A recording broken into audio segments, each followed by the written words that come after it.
জীবনে কখনো কখনো আমরা সেই পরিস্থিতিতে ফেসে যাই যখন আমাদের মনে হয় যে আমাদের নতুন কিছু একটা করতে হবে, কিন্তু আমরা করতে পারি না, কারণ কোথাও না কোথাও আমরা রীতির দ্বারা আবদ্ধ, আর আমরা সেই রীতি ভাঙতে চাই না। কেবল একটাই প্রশ্ন আসে মনে,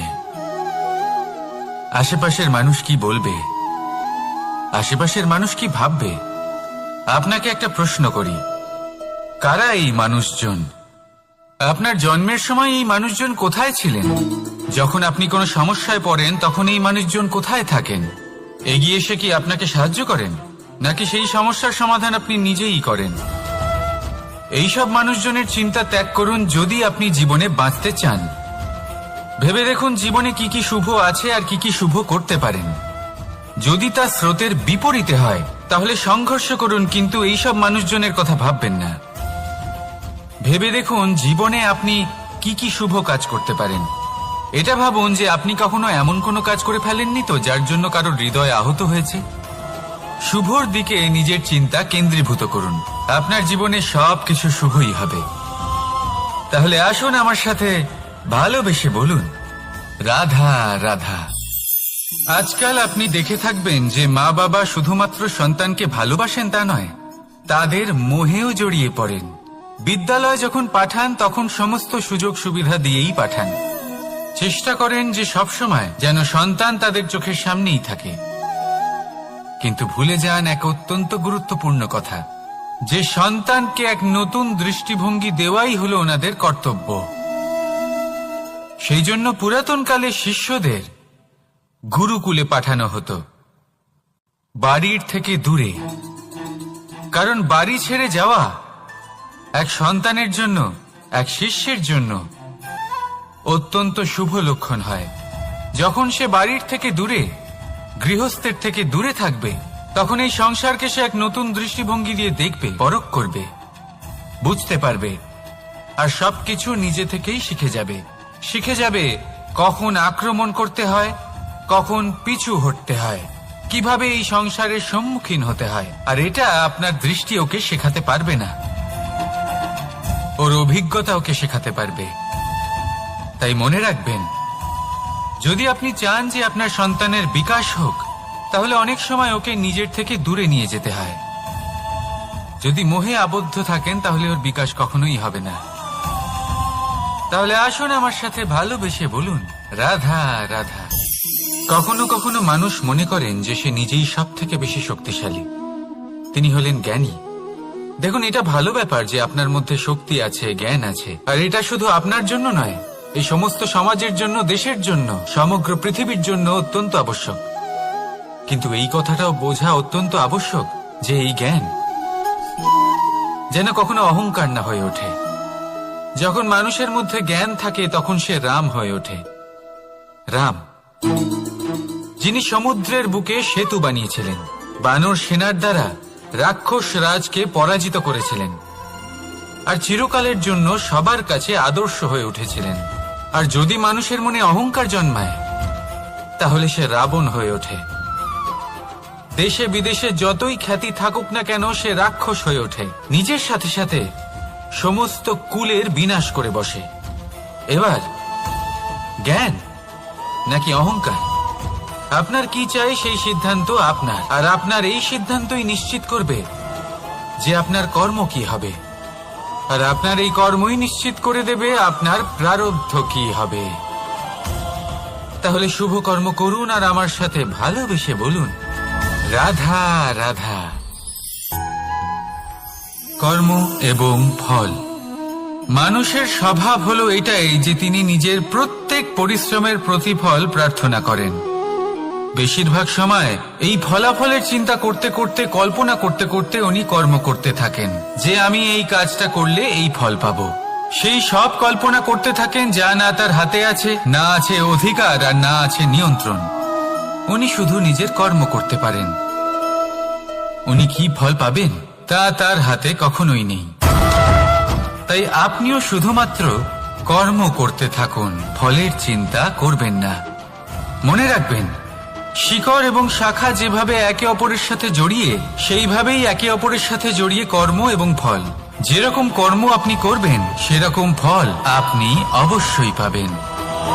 তাই এই ফলের আশায় কর্মের সময় কখনোই নষ্ট করবেন না, কারণ যে ব্যক্তি সময় নষ্ট করেন সময় সেই ব্যক্তিকে অবশ্যই নষ্ট করে দেয়। কর্ম করুন নিঃস্বার্থভাবে, ফলের চিন্তা করবেন না, আর আমার সাথে ভালোবেসে বলুন রাধা রাধা। কর্ম এবং ফল দেখতে গেলে এই সমস্ত ব্রহ্মাণ্ড এই দুইয়ের মাঝেই স্থির হয়ে আছে।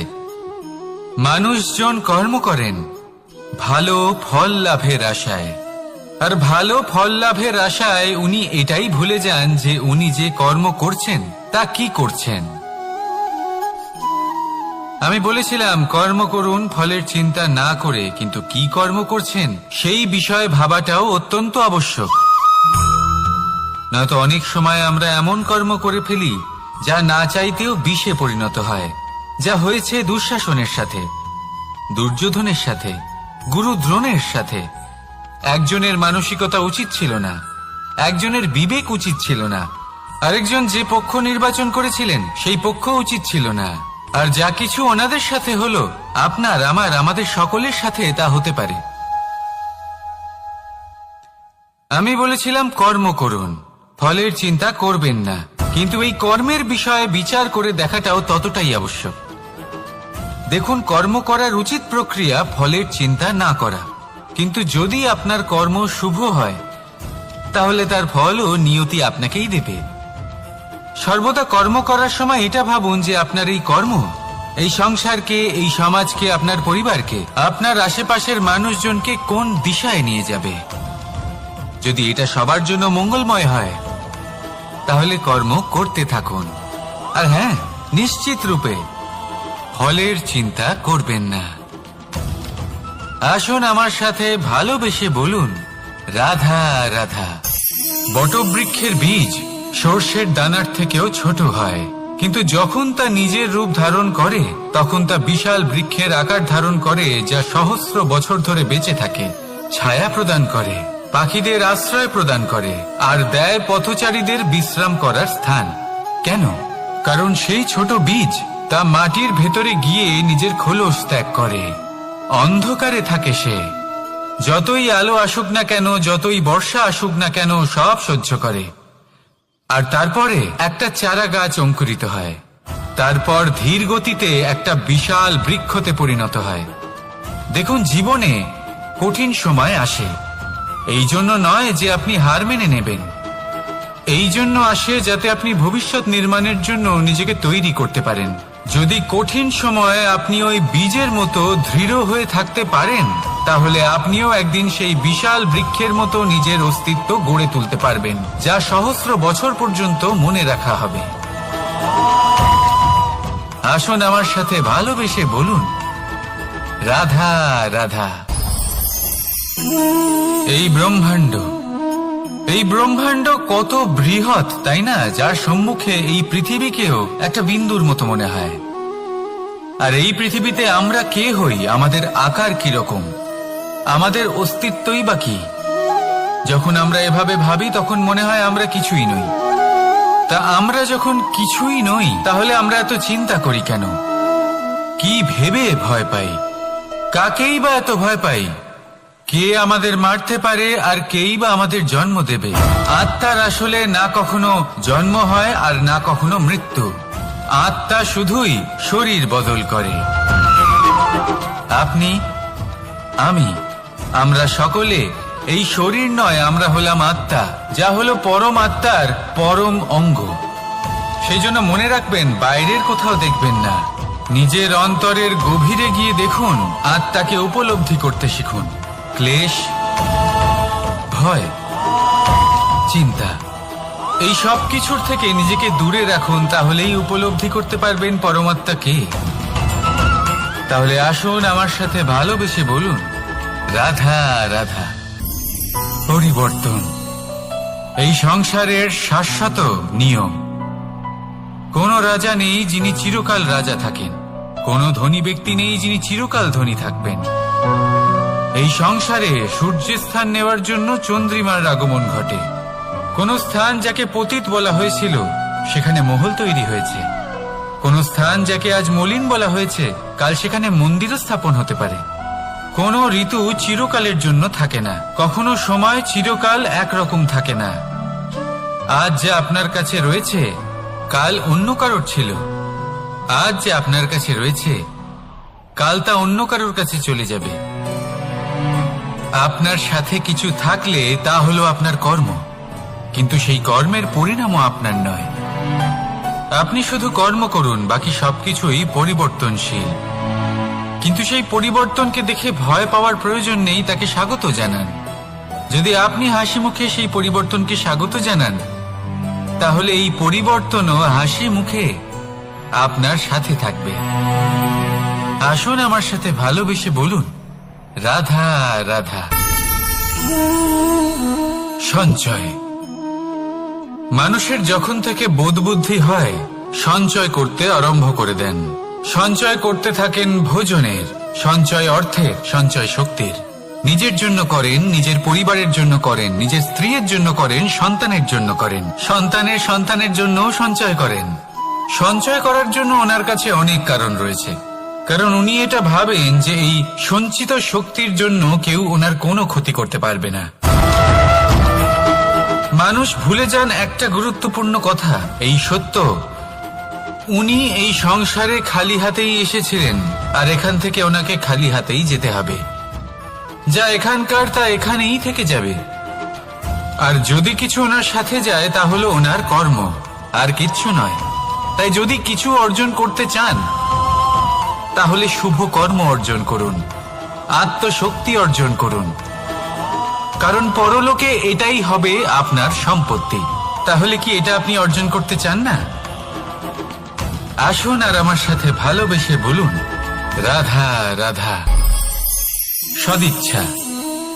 দেখতে গেলে 3 অক্ষরে তৈরি এই শব্দ, কিন্তু সমস্ত ত্রিলোক তার উপরেই আধারিত।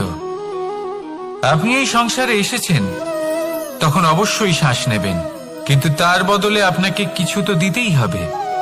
আপনার উপর নির্ভর করছে আপনি কি দেবেন। কি দেবেন এই সংসারকে, এই সমাজকে, নিজের পরিবারকে, আর তার বদলে কি নেবেন? যশ নাকি অপযশ? দেখুন, এক ছিল রাবণ, যে কিনা সমুদ্র পার করল সীতাকে অপহরণ করার জন্য, আর এক ছিলেন রামচন্দ্র, যিনি সমুদ্র পার করেছিলেন, সেতু বানিয়ে গিয়েছিলেন সীতাকে ফিরিয়ে নিয়ে আসার জন্য। দুজনেই সমুদ্র পার করেছিলেন, শুধু পার্থক্য ছিল সদিচ্ছাকে বোঝার, লক্ষ্যের। অনেক মানুষের যাত্রা একরকম হতেই পারে, কিন্তু আনন্দ তখনই লাভ করবেন যখন লক্ষ্য শুভ হবে, মহান হবে। এই লক্ষ্য দিয়ে এই সংসারের কল্যাণ হবে এবং মানুষের সম্মান হবে। যদি আপনার সংকল্প উচিত হয়, তাহলে আপনার লক্ষ্য উচিতই হবে, নয়তো শুধুমাত্র বিনাশ হবে। আর উচিত এটাই হবে যে বিনাশের হাত থেকে যেন নিজেকে বাঁচানো যায়, কি বলেন? তাই জীবনে যে লক্ষ্য স্থির করছেন, মনে রাখবেন তা যেন শুভ লক্ষ্য হয়। যদি এরকম হয়, তাহলে আপনার যাত্রা, আপনার জীবন দুটোই শুভময় হবে। আসুন আর আমার সাথে ভালোবেসে বলুন, রাধা রাধা। সুরক্ষা। এই সুরক্ষা আসলে কি? এটা কি কোনো কবচ নাকি কোনো সীমা? এই সুরক্ষা আসলে অন্য কিছু। আমাদের মাতা পিতা, আমাদের প্রিয়জন, আমাদের বন্ধু, এই সমাজ, আমাদের শুভাকাঙ্ক্ষী, আমাদের আত্মীয়, এনারা সবাই আমাদের জীবনে কোনো না কোনো ভাবে সুরক্ষা দিয়ে থাকেন, একটা কবচ দিয়ে থাকেন কোনো না কোনো রূপে। কিন্তু দেখতে গেলে আমাদের পরাক্রমের পথে, আমাদের বীরত্বের পথে, আমাদের সাহসের পথে এই সুরক্ষাই সব থেকে বড় বাধা হয়ে দাঁড়ায়। একবার ভেবে দেখুন, যদি আপনি কোনো সুরক্ষাই না পান, বা যদি আপনি এই সুরক্ষা ভেঙে বাইরে আসতে পারেন, তাহলে আপনার বীরত্ব চরম সীমায় পৌঁছে যায়। কেন? কারণ তখন আপনি জানেন যে এই সংসারের সম্মুখীন আমাদের নিজেদেরই হতে হবে। আপনি বুঝে যান যে শত্রুর সম্মুখীন এবার নিজের বলের দ্বারা, নিজের পরাক্রমের দ্বারা, নিজের সাহসের দ্বারা করতে হবে। আর তখন আমাদের মনের মধ্যে এই শক্তি জাগ্রত হয়। এই শক্তি অন্তরেই বসবাস করে।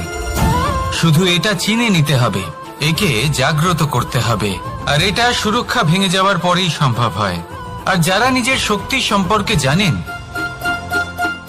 যিনি নিজেই জানেন তিনি কতটা শক্তিশালী, তিনি নিজেই নিজের সুরক্ষা কবচ চিরকালের মতো ভেঙে ফেলে দেন, ঠিক কর্ণের মতো।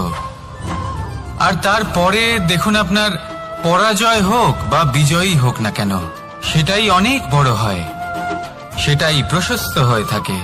সেই জন্য ত্যাগ করুন নিজের ভয়কে, নিজের আশেপাশের এই সুরক্ষা চক্রকে ভেঙে ফেলুন, আর সম্মুখীন হন এই সংসারের নিজের শত্রুর সম্মুখীন হন।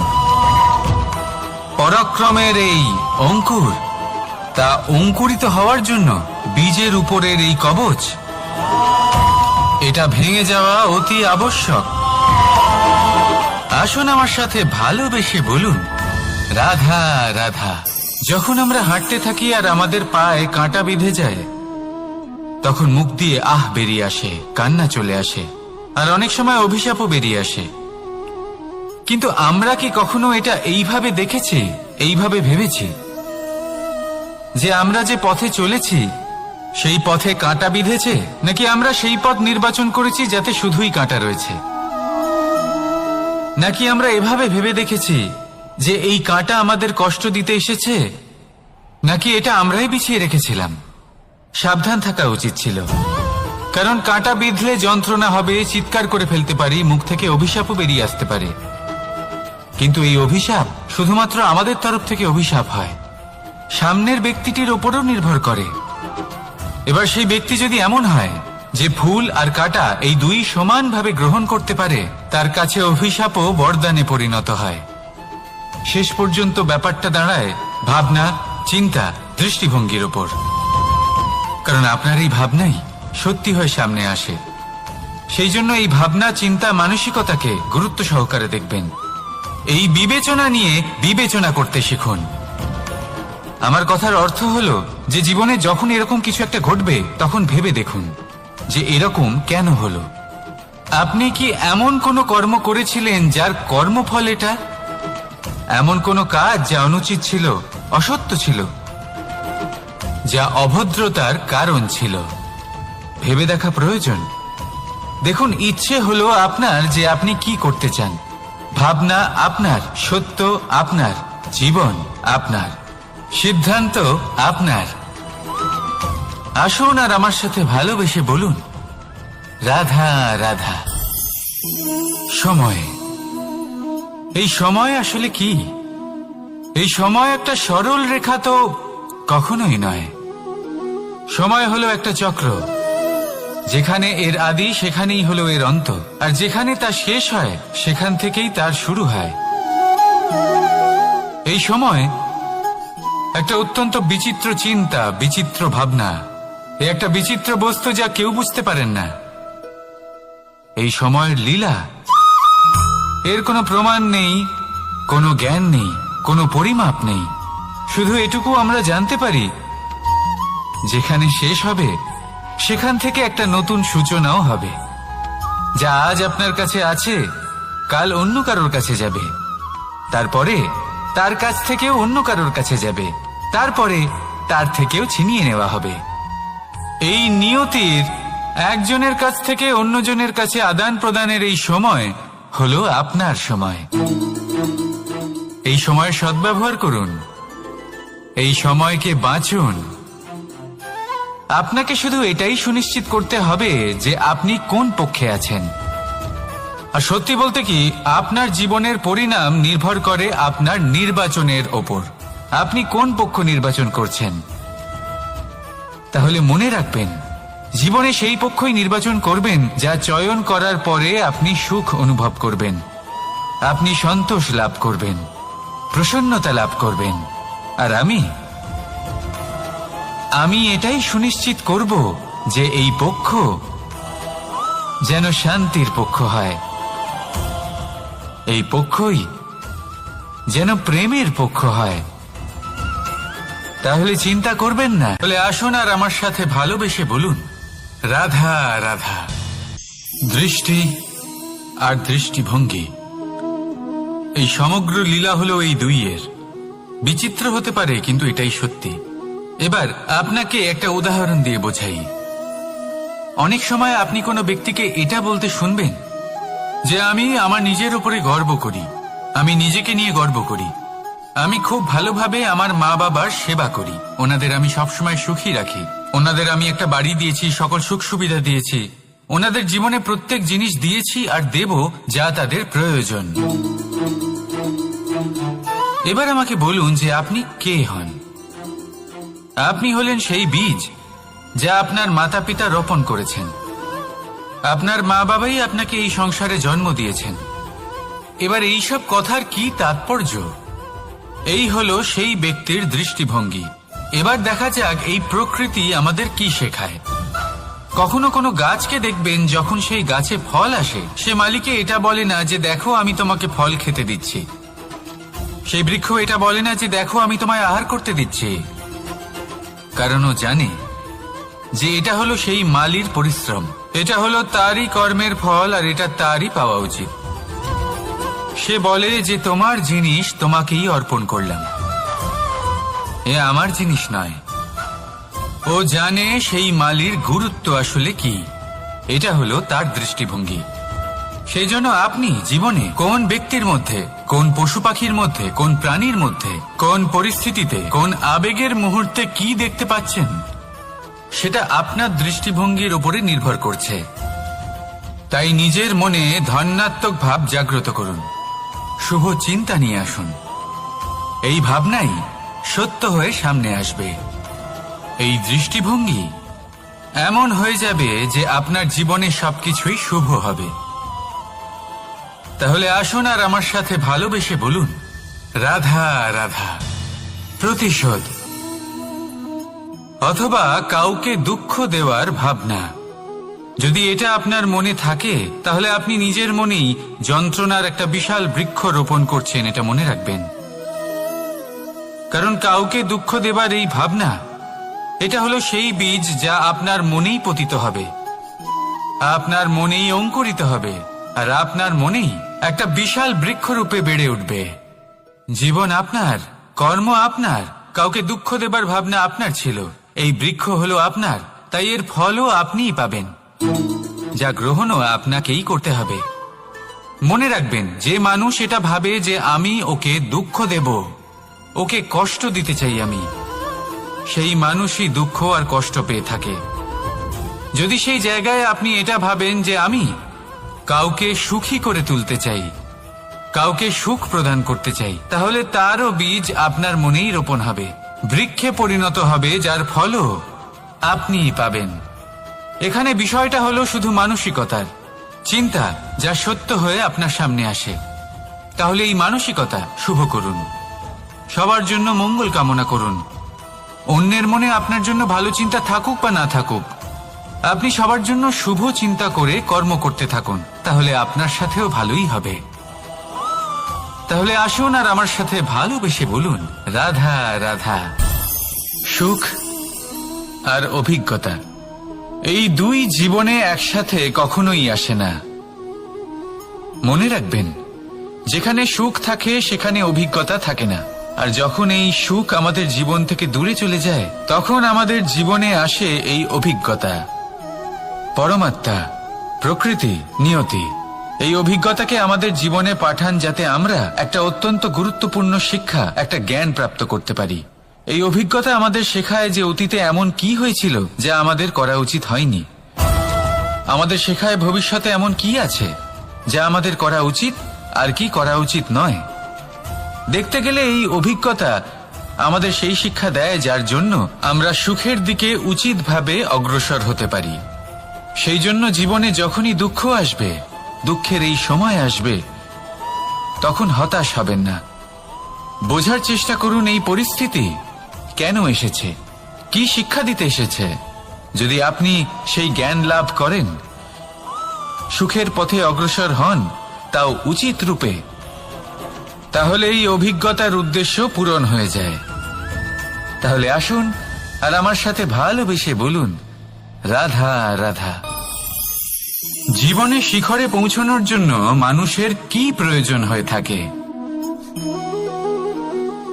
সিঁড়ির। কিন্তু তাও প্রত্যেক মানুষ, প্রত্যেক ব্যক্তি শিখরে পৌঁছতে পারেন না। এর কারণ কি? কারণ একটা হতে পারে যে মানুষ কল্পনা করতে থাকেন কিন্তু সিঁড়ি খুঁজে পান না। কিছু মানুষ খুঁজে নেন কিন্তু তা পেয়ে এতটাই প্রসন্ন হয়ে যান যে তারপর আর কোনো কর্মই করেন না। খুব সোজা ব্যাপার। অনেক মানুষ সিঁড়ি খুঁজে পান না, আর যদি পেয়েও যান তাও যতক্ষণ না তাতে চড়ছেন সেই শিখরে পৌঁছবেন কি করে? যতক্ষণ না আপনি পরিশ্রম করছেন, যতক্ষণ না সেই সিঁড়িতে আপনি চড়ছেন, যতক্ষণ না ক্লান্ত হচ্ছেন, আপনার পায়ে হাঁটুতে ব্যথা না হচ্ছে, ততক্ষণ এই শিখরে পৌঁছানোর সৌভাগ্য লাভ করতে পারবেন না। তাহলে কল্পনার সাথে কর্ম করুন, পরিকল্পনার সাথে পরিশ্রম করুন, সবকিছু পাবেন। আসুন আমার সাথে ভালোবেসে বলুন, রাধা রাধা। সমস্যা, কঠিন সময়, সংকট, বিপদ কার জীবনে নেই? প্রত্যেকের জীবনে আছে।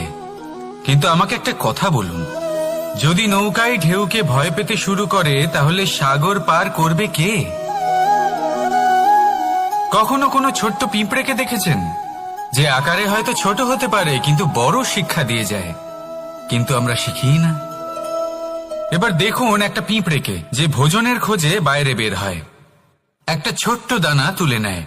ছোট দানা তোলে কারণ তার থেকে বেশি সে তুলতেই পারবে না। সে দানা নিয়ে চলতে শুরু করে, কোনো দেওয়ালে উঠে পড়ে, আবার পড়েও যায়। সেই দানা দূরে কোথাও একটা পড়ে যায়, তা আবার খোঁজে, তুলে নেয়, আবার চলতে থাকে। পড়ে যায় আবার ওঠে, পড়ে যায় আবার ওঠে। সেই দানাটা রেখে দেয়, আবার বেরিয়ে পড়ে ভোজনের খোঁজে। পরিশ্রম করতে থাকে কিন্তু হার মানে না। এই শিক্ষাই তো আমাদের প্রাপ্ত করতে হবে। নিরন্তর পরিশ্রম আর নির্ভীক হয়ে কর্ম করে যেতে হবে।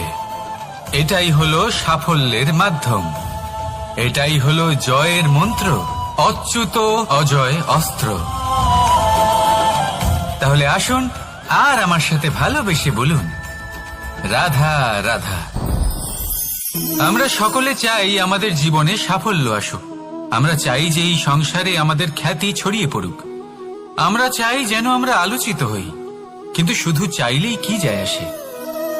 যদি এই সংসারে আলোচিত হতে হয় তাহলে পরিচিত হতে হবে পরিশ্রমের দ্বারা।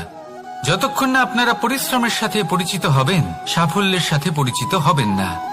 সংঘর্ষ করতে হবে প্রতিদিন, প্রতি বছর। জীবনের সব পরিস্থিতিতেই হয়তো নতুন নতুন বাধা আসবে, নতুন নতুন বিঘ্ন ঘটবে। কিন্তু এটা আবশ্যক নয় যে সমস্ত বিঘ্ন বিনাশের জন্য আসবে। কিছু বিঘ্ন আপনার পথ প্রশস্ত করার জন্য আসবে, আপনার পথ পরিষ্কার করার জন্য আসবে। যদি আপনাকে উদাহরণ দিই, যখন বন্যা আসে, বাড়ি ঘর ভেসে যায়, তখন আমরা হতাশ হয়ে পড়ি, আমরা দুঃখী হয়ে পড়ি। কিন্তু সেই বন্যাই আমাদের সেই ধরিত্রীকে এত উর্বর করে তোলে যে সেই উর্বর অংশ কাজে লাগিয়ে আমরা সেরকম আরো 10টা বাড়ি বানাতে পারি। তাহলে ধন্যাত্মক থাকুন আর যে কোনো সংঘর্ষের জন্য প্রস্তুত থাকুন। জীবনে অনেক দূর যেতে পারবেন। তাহলে আসুন আমার সাথে ভালোবেসে বলুন, রাধা রাধা। জীবনে কখনো কখনো আমরা সেই পরিস্থিতিতে ফেসে যাই যখন আমাদের মনে হয় যে আমাদের নতুন কিছু একটা করতে হবে, কিন্তু আমরা করতে পারি না। কারণ কোথাও না কোথাও আমরা রীতির দ্বারা আবদ্ধ, আর আমরা সেই রীতি ভাঙতে চাই না। কেবল একটাই প্রশ্ন আসে মনে, আশেপাশের মানুষ কি বলবে, আশেপাশের মানুষ কি ভাববে। আপনাকে একটা প্রশ্ন করি, কারা এই মানুষজন? আপনার জন্মের সময় এই মানুষজন কোথায় ছিলেন? যখন আপনি কোনো সমস্যায় পড়েন তখন এই মানুষজন কোথায় থাকেন? এগিয়ে এসে কি আপনাকে সাহায্য করেন, নাকি সেই সমস্যার সমাধান আপনি নিজেই করেন? এইসব মানুষজনের চিন্তা ত্যাগ করুন যদি আপনি জীবনে বাঁচতে চান। ভেবে দেখুন জীবনে কি কি শুভ আছে আর কি কি শুভ করতে পারেন। যদি তা স্রোতের বিপরীতে হয় তাহলে সংঘর্ষ করুন, কিন্তু এইসব মানুষজনের কথা ভাববেন না। ভেবে দেখুন জীবনে আপনি কি কি শুভ কাজ করতে পারেন। এটা ভাবুন যে আপনি কখনো এমন কোনো কাজ করে ফেলেননি তো যার জন্য কারোর হৃদয় আহত হয়েছে। শুভর দিকে নিজের চিন্তা কেন্দ্রীভূত করুন, আপনার জীবনে সবকিছু শুভই হবে। তাহলে আসুন আমার সাথে ভালোবেসে বলুন, রাধা রাধা।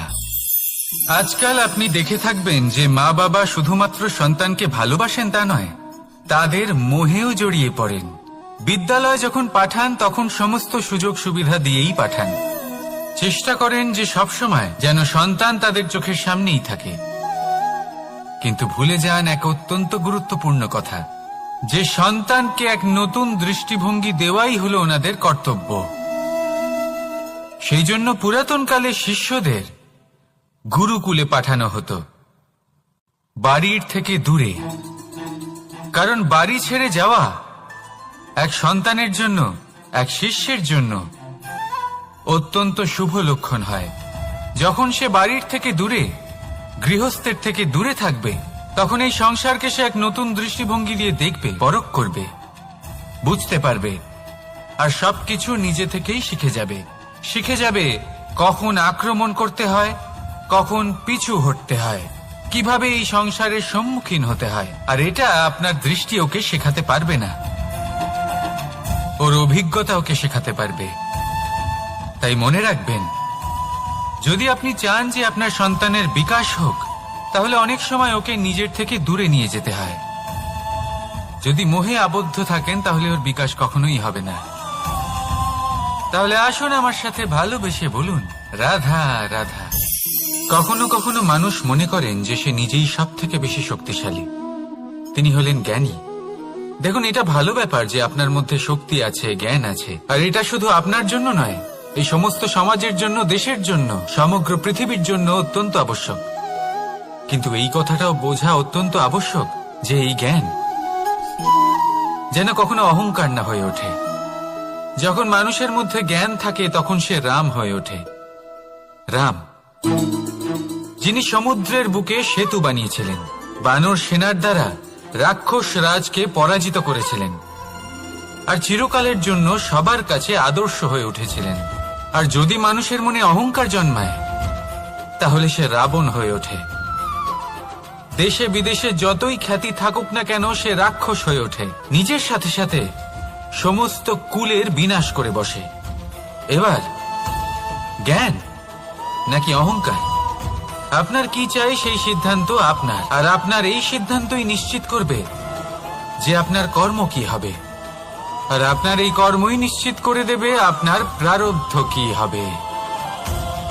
তাহলে শুভ কর্ম করুন আর আমার সাথে ভালোবেসে বলুন, রাধা রাধা। কর্ম এবং ফল। মানুষের স্বভাব হলো এটাই যে তিনি নিজের প্রত্যেক পরিশ্রমের প্রতিফল প্রার্থনা করেন। বেশিরভাগ সময় এই ফলাফলের চিন্তা করতে করতে, কল্পনা করতে করতে উনি কর্ম করতে থাকেন, যে আমি এই কাজটা করলে এই ফল পাবো। সেই সব কল্পনা করতে থাকেন যা না তার হাতে আছে, না আছে অধিকার, আর না আছে নিয়ন্ত্রণ। উনি শুধু নিজের কর্ম করতে পারেন। উনি কি ফল পাবেন তা তার হাতে কখনোই নেই। তাই আপনিও শুধুমাত্র কর্ম করতে থাকুন, ফলের চিন্তা করবেন না। মনে রাখবেন, শিকড় এবং শাখা যেভাবে একে অপরের সাথে জড়িয়ে, সেইভাবেই একে অপরের সাথে জড়িয়ে কর্ম এবং ফল। যেরকম কর্ম আপনি করবেন সেরকম ফল আপনি অবশ্যই পাবেন। তাই এই ফলের আশায় কর্মের সময় কখনোই নষ্ট করবেন না, কারণ যে ব্যক্তি সময় নষ্ট করেন, সময় সেই ব্যক্তিকে অবশ্যই নষ্ট করে দেয়। কর্ম করুন নিঃস্বার্থভাবে, ফলের চিন্তা করবেন না, আর আমার সাথে ভালোবেসে বলুন, রাধা রাধা। কর্ম এবং ফল। দেখতে গেলে এই সমস্ত ব্রহ্মাণ্ড এই দুইয়ের মাঝেই স্থির হয়ে আছে।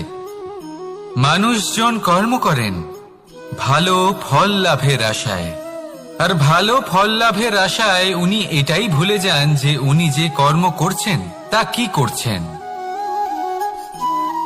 আমি বলেছিলাম কর্ম করুন ফলের চিন্তা না করে, কিন্তু কি কর্ম করছেন সেই বিষয়ে ভাবাটাও অত্যন্ত আবশ্যক। নয়তো অনেক সময় আমরা এমন কর্ম করে ফেলি যা না চাইতেও বিষে পরিণত হয়, যা হয়েছে দুঃশাসনের সাথে, দুর্যোধনের সাথে, গুরু দ্রোণের সাথে। একজনের মানসিকতা উচিত ছিল না, একজনের বিবেক উচিত ছিল না, আরেকজন যে পক্ষ নির্বাচন করেছিলেন সেই পক্ষ উচিত ছিল না। আর যা কিছু ওনাদের সাথে হলো আপনার, আমার, আমাদের সকলের সাথে তা হতে পারে। আমি বলেছিলাম কর্ম করুন, ফলের চিন্তা করবেন না, কিন্তু এই কর্মের বিষয়ে বিচার করে দেখাটাও ততটাই আবশ্যক। দেখুন, কর্ম করার উচিত প্রক্রিয়া ফলের চিন্তা না করা, কিন্তু যদি আপনার কর্ম শুভ হয় তাহলে তার ফলও নিয়তি আপনাকেই দেবে। সর্বদা কর্ম করার সময় এটা ভাবুন যে আপনার এই কর্ম এই সংসারকে, এই সমাজকে, আপনার পরিবারকে, আপনার আশেপাশের মানুষজনকে কোন দিশায় নিয়ে যাবে। যদি এটা সবার জন্য মঙ্গলময় হয় তাহলে কর্ম করতে থাকুন। আর হ্যাঁ, নিশ্চিত রূপে ফলের চিন্তা করবেন না। আসুন আমার সাথে ভালোবেসে বলুন, রাধা রাধা। বটবৃক্ষের বীজ সর্ষের দানার থেকেও ছোট হয়, কিন্তু যখন তা নিজের রূপ ধারণ করে তখন তা বিশাল বৃক্ষের আকার ধারণ করে, যা সহস্র বছর ধরে বেঁচে থাকে, ছায়া প্রদান করে, পাখিদের আশ্রয় প্রদান করে, আর দেয় পথচারীদের বিশ্রাম করার স্থান। কেন? কারণ সেই ছোট বীজ তা মাটির ভেতরে গিয়ে নিজের খোলস ত্যাগ করে। অন্ধকারে থাকে সে, যতই আলো আসুক না কেন, যতই বর্ষা আসুক না কেন, সব সহ্য করে। আর তারপরে একটা চারা গাছ অঙ্কুরিত হয়, তারপর ধীর গতিতে একটা বিশাল বৃক্ষতে পরিণত হয়। দেখুন, জীবনে কঠিন সময় আসে, এই জন্য নয় যে আপনি হার মেনে নেবেন, এই জন্য আসে যাতে আপনি ভবিষ্যৎ নির্মাণের জন্য নিজেকে তৈরি করতে পারেন। যদি কঠিন সময়ে আপনি ওই বীজের মতো দৃঢ় হয়ে থাকতে পারেন তাহলে আপনিও একদিন সেই বিশাল বৃক্ষের মতো নিজের অস্তিত্ব গড়ে তুলতে পারবেন, যা সহস্র বছর পর্যন্ত মনে রাখা হবে। আসুন আমার সাথে ভালোবেসে বলুন, রাধা রাধা। এই ব্রহ্মাণ্ড কত বৃহৎ, তাই না? যার সম্মুখে এই পৃথিবীকেও একটা বিন্দুর মতো মনে হয়। আর এই পৃথিবীতে আমরা কে হই, আমাদের আকার কিরকম, আমাদের অস্তিত্বই বা কি? যখন আমরা এভাবে ভাবি তখন মনে হয় আমরা কিছুই নই। তা আমরা যখন কিছুই নই তাহলে আমরা এত চিন্তা করি কেন? কি ভেবে ভয় পাই? কাকেই বা এত ভয় পাই? কে আমাদের মারতে পারে আর কেই বা আমাদের জন্ম দেবে? আত্মার আসলে না কখনো জন্ম হয় আর না কখনো মৃত্যু। আত্মা শুধুই শরীর বদল করে। আপনি, আমি, আমরা সকলে এই শরীর নয়, আমরা হলাম আত্মা, যা হলো পরম আত্মার পরম অঙ্গ। সেই জন্য মনে রাখবেন, বাইরের কোথাও দেখবেন না, নিজের অন্তরের গভীরে গিয়ে দেখুন, আত্মাকে উপলব্ধি করতে শিখুন। ক্লেশ, ভয়, চিন্তা, এই সব কিছুর থেকে নিজেকে দূরে রাখুন, তাহলেই উপলব্ধি করতে পারবেন পরমাত্মাকে। তাহলে আসুন আমার সাথে ভালোবেসে বলুন, রাধা রাধা। পরিবর্তন এই সংসারের শাশ্বত নিয়ম। কোন রাজা নেই যিনি চিরকাল রাজা থাকেন, কোন ধনী ব্যক্তি নেই যিনি চিরকাল ধনী থাকবেন। এই সংসারে সূর্যের স্থান নেওয়ার জন্য চন্দ্রিমার আগমন ঘটে। কোন স্থান যাকে পতিত বলা হয়েছিল সেখানে মহল তৈরি হয়েছে, কোন স্থান যাকে আজ মলিন বলা হয়েছে কাল সেখানে মন্দিরও স্থাপন হতে পারে। কোন ঋতু চিরকালের জন্য থাকে না, কখনো সময় চিরকাল একরকম থাকে না। আজ যা আপনার কাছে রয়েছে কাল অন্য কারোর ছিল, আজ যে আপনার কাছে রয়েছে কাল তা অন্য কারোর কাছে চলে যাবে। আপনার সাথে কিছু থাকলে তা হলো আপনার কর্ম, কিন্তু সেই কর্মের পরিণামও আপনার নয়। আপনি শুধু কর্ম করুন, বাকি সবকিছুই পরিবর্তনশীল। কিন্তু সেই পরিবর্তনকে দেখে ভয় পাওয়ার প্রয়োজন নেই, তাকে স্বাগত জানান। যদি আপনি হাসি মুখে সেই পরিবর্তনকে স্বাগত জানান তাহলে এই পরিবর্তনও হাসি মুখে আপনার সাথে থাকবে। আসুন আমার সাথে ভালোবেসে বলুন, রাধা রাধা।